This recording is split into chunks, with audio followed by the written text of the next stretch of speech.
చక్కని సీతకి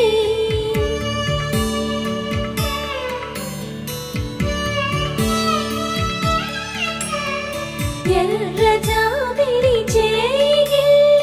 రాముడేడని అడుగుతుంటే